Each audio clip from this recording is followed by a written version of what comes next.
If you want to build better habits, here's a tool you could use to make that happen. It's called a daily tracker. And in today's video, I'm going to share with you how you can use it to build better habits and get rid of bad ones. This is a system that I've custom built for myself and that has proven to work really well. So hopefully it can work well for you too. In this video, I'll cover what I'm tracking, what I've learned over the past 6 months of doing it, and some tips and tricks I've learned along the way. All right, so first things first, let's dive into what I'm actually tracking. I broke my daily tracker down into 3 sections. The first and biggest part is my habits, where I break it down into good habits and bad habits.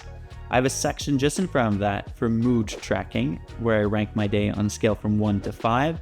And finally, a section at the end called notes, where I do a small journal entry, which I wish sometimes I had more space for, but I really just write a few words or keywords that describe the day. If we dive into the habits section, what I'm tracking in terms of good habits changes month over month. Right now, I'm tracking things like exercise. So if I'm exercising on a given day and how much, if I'm reading on that day, if I'm meditating.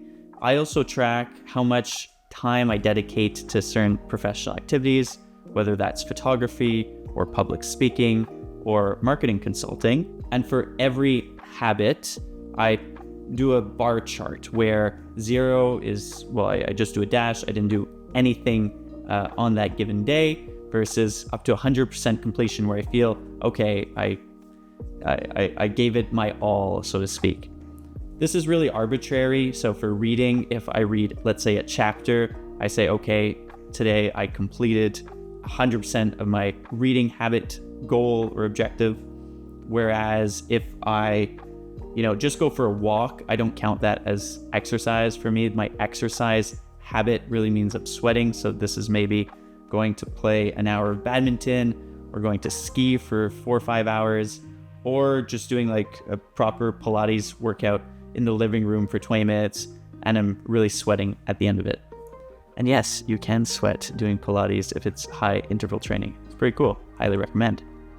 Doing it this way, I have a quick visual overview. When I'm looking at a column, let's say exercise, I could quickly see how much exercise I've had in the week or throughout the month by just glancing over the days where I had none written down versus the days at 100%. I try to not do 50% for exercise for that one. Other times I do a progression or progress bar.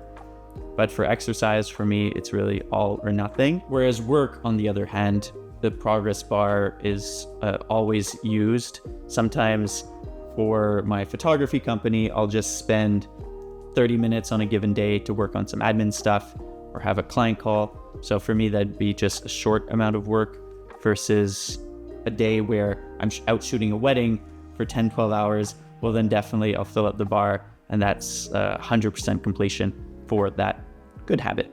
Now onto bad habits. Here I'm tracking 1 to 3 bad habits at any given month. Some roll over month because I've been tracking it. For example, my alcohol consumption, I wanted to reduce it. I just wanted to be more aware of my alcohol consumption and make sure I have days where I'm drinking nothing at all, and just see over a given month how many days I'm drinking versus how many days I'm not drinking, to make sure I'm able to moderate my consumption as much as possible. Another bad habit I'm tracking is screen times. So especially in winter when I'm going outside less, it's really easy to fall into the trap to just be on your phone, scrolling through social media or watching tons of videos on YouTube, and kind of lose track of time that way. So for me, by indicating this as a bad habit, so to speak, I'm able to think at the end of the day, okay, how much time did I spend on my phone in a non-intentional manner, just being kind of brain dead and scrolling through. And I keep track of it to be able to tell myself, okay, look, over the last 3 days, maybe I was on my phone more than I would have liked. Let's really make an effort tomorrow to not make that happen. By doing this, I'm just more intentional with how I spend my days. And by writing it down at the end of the day, I'm thinking to myself, okay, tomorrow we have to change this pattern. I'm tracking this because I want to do better. And yeah, tomorrow's a fresh start. So let's make that happen. So some ideas for you if you want to start tracking habits. Some good ones can be playing an instrument, doing exercise, getting a good night's sleep, or going to bed at a certain hour because you feel like you're going to bed too late, eating better, making sure you're drinking enough water, not procrastinating on some work that you really need to be doing and that you're not doing. I know the feeling.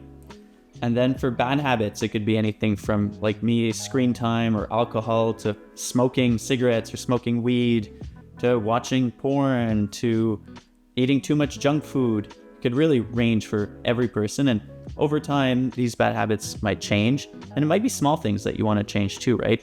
It doesn't have to be a massive change, but you just want to keep track of it without being way too hard on yourself. And I think that's really an important part. It's just a matter of measuring it, because what you can measure, you can then change. So once I note down the habits of the day and the progress I made on all of them, I then note down my mood. So it's a scale of 1 to 5, 1 being a really bad day, 5 being an amazing day. Generally, my days have been between 3 and 5. Over the last 6 months, I have not had one single day where I ranked it a 1 or 2. And that's just my interpretation of how I've been spending my days. 3 is for me like a meh day. It wasn't particularly enjoyable. It was just a day. It happened and it's over. And I wish it was better. A 4 is like a pretty good day. It was a solid day. And 5, I love the day. There was something that happened, generally work related or seeing friends or family, that just made it like a really great day. And yeah, those days are awesome. We want more 5 days. But in any case, what has been really cool with the mood tracker is just to see over time how I'm evaluating my days, and to strive for more 4 and 5 days and minimize the amount of days that are 1 or 2 or 3. And what this exercise has been showing me is that the few days that I do rank as a 3 are quite rare. So I take things more in perspective now. When I'm having a shittier day, I'm able to put in better perspective with the month or the year that's going by and say, okay, it's normal to have a day that's less enjoyable. Not every day is going to be a 5, and just accept it and be less hard on myself, because sometimes I could think I'm in a pattern, and for the last week or the last month, every day has been pretty shitty, which is definitely not the case. I'm able to look back and see how I evaluated my days. So it's, for the mood tracking itself, I find a really interesting tool as well, just to see over time. And especially if you're building that in to a monthly evaluation, which I invite you to check out the video I did on that, you're able to have just a better overview of how you felt over the month, and even do an average if you want of how you rank the month overall on a day-by-day basis.